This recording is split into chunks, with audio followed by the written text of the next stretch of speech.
लेरकांदा अखोई खोंगचत असे सेमिनसी अखोई खोंथांग अमना मियाम के थमोई जोई तोगदोरी हाइबा वखलोन सिदा अखोई खोंगचत लोइसिंगा अखोई इसा इसा की थमोई दा खनबियो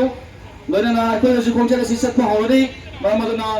अखोई की तुंग दमांग लेइबा अमदी येरोद लेइबा अखोई म्यूसिंगा ओनजनरकांदा वारी वताई सानारकान या हिगलगा लेइबसिंगो अखोई अहुबसिंगा उरकांदा याम फजदबा खले हरी हाइबदो लेसिलक्त्र नोंमा नोंमा की असुम लेखा तारके Politics की लमदसु अपिक पुवारी मचा अमा फाउबा इनिंग तमद लौब ngमजद्रे शेनमित की लमदसु खम थेंग न मिपाल तामले सोशल मोरालिटी की युमफमसु सिंकुप सान गाइख्रे खुनाइदा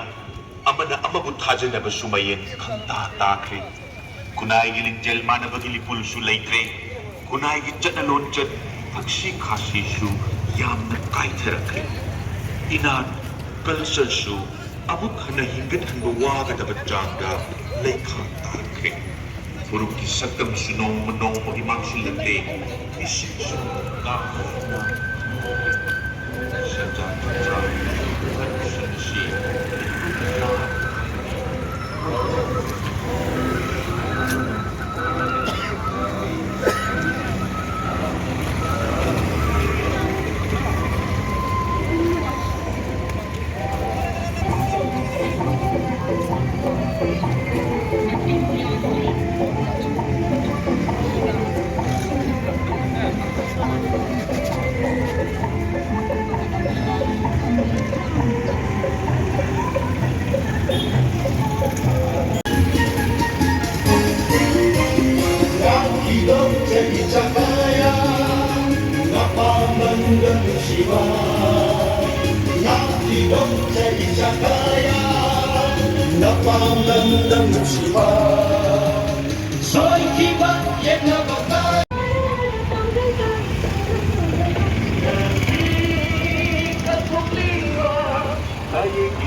प्रेस की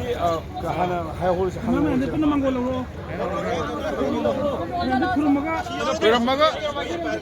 ले कलानो त तकियो मै वो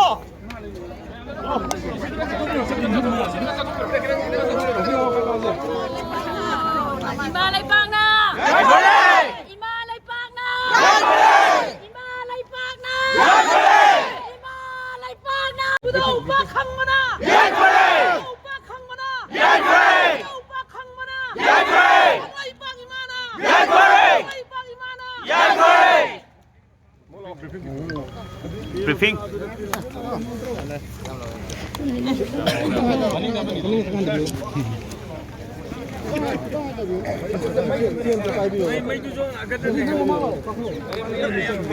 December की असिदगी हौजरकांदा जनवरी तांग मपन बाव अखोई लमसांग खोंगचत अमा अनौबा अखोई अनौबा यावलगी पाउजल पुबा खोंगचत लमसांग खोंगचत अमा अखोई चचनबा सेम साबा अदु ngasi लोइजरे अमदी हौनबगी सेम साबा अखोई लमथाबदु तंजास लौजरे अखोई की मयोल न खंजबा अखोई की नहासिंगना फाउजबा थमुइदा फाउजबा दुदी ngasi खुनाई सि येंग माइकै खुदिमक्ता सोथबगी सोथबा ता ngaइबा politics ki lam dasu economy lam dasu amadi society gi amadi social gi lam si dasu kudong thingai oiba mongda akhoi gi oiba freedom am bolok jaba ngam da badumba yeng yu mai kai khudimakta sum charaba khunai am oisalli serek asida haugi batang megi tang hum dagi kuki zo narco terrorist singa akhoi gi thakta lan ta duna mai dei ha furbasu muthat lage hayu mata gum yellow fur bojiba mai dei akhoi gi ipa ipuna ipu ipana ga piramba ngam khai asibu makhoi na setok tuna amadi leijari ba frup cha dungsi chana leijari ba frup cha singa akai to amadi mihan kun tholak tuna miot minai tholak tuna akhoi gi frup basu muthat ke honar ba masi akhoi apon bei pangal lam ga loina thingno mathau tai akhoi na sing ngasidi mikap thok tuna amadi tokai ba leiriba miam punna punchan duna akhoi gi oiba ache pa fire amga loina na thingari ba problem kudimak punna social response ma pimina mathau tai habadu akoina miam da bikap thona bagi paujel du pujaduna mayol na pujagada bane hairiba lamsang khongchat asida akoina kun chachaduna lojing loya kun sing chachaduna akoi gi ba pandam sing akoi gi oiba wakalon sing adu miam da thamjara kanda miam na maduda miam gi oiba mod adu phongtok pira matung da akoina mu miam da akoi gi oiba pandam ado yohon na bagi tanja adu lounaba akoi mau gi philosophy to the masses from the masses to the masses haiba adugi philosophy line da changchan jaba adugumba khongtang amakhakne maram aduna mayolna thajai madudi akhoi apunbagi sakam madu unity social unity du leira matam khaktada akhoi yakna pumba singnaba khudimak thengnaba ngamgani haiba se mayolgi thajabani amaduna ngasi lamsang khokchat asi miam bunna hupna support tobiyu amadi hairiba lamsang khokchat asida thengrakada singnaba khuding awana thidana miam bunna saruk yamina se haiba thamjaraga अखोगी लमसांग खोचत असि कंगलादगी northern gate तगी होजरकांदा ngasi sekmai hana yogjagani mathangda mathang khul khurkhul adrigi nambol mathang yogjaduna अखोगी ओइबा लमसांग खोचत असि leptun sasagani nang ming ta asem prince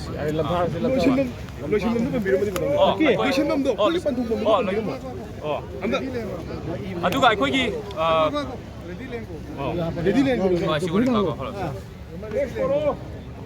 Lucky. Hoi. Akhoi gi lamsang khongchat asi ngasidagi hogduna tang mapan asi akhoi gi iningthau Gambir Maharaj ki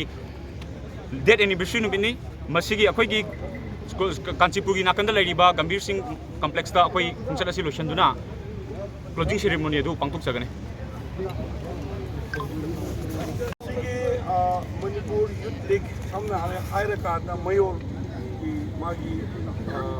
Langon langgai sida anu ba pojel ba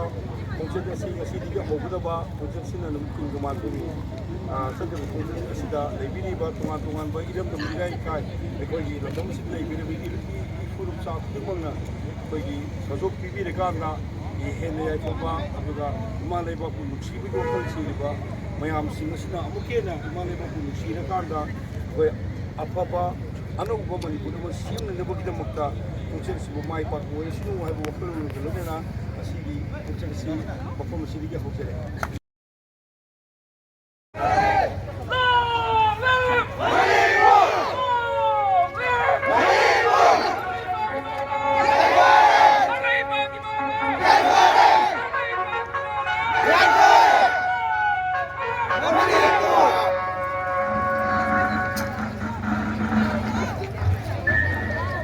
Lamdam masom dalay diripa,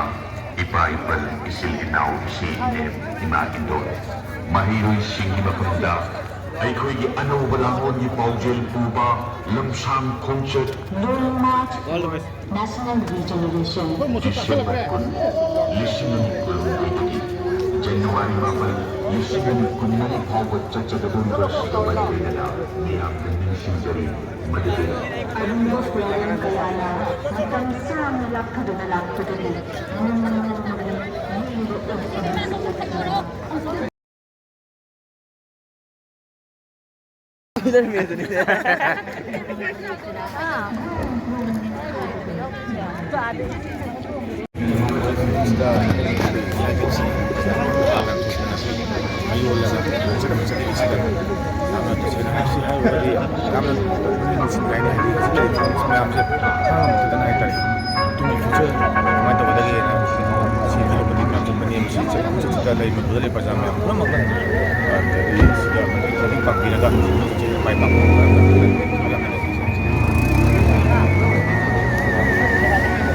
corruption asi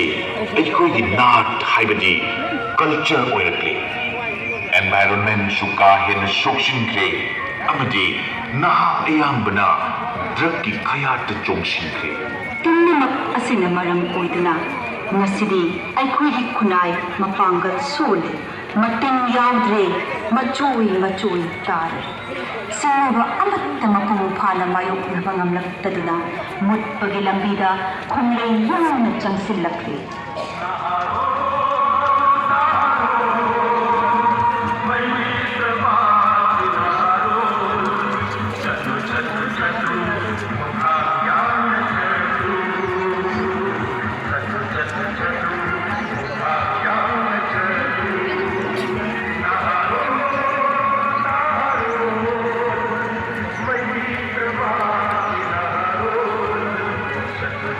Chatu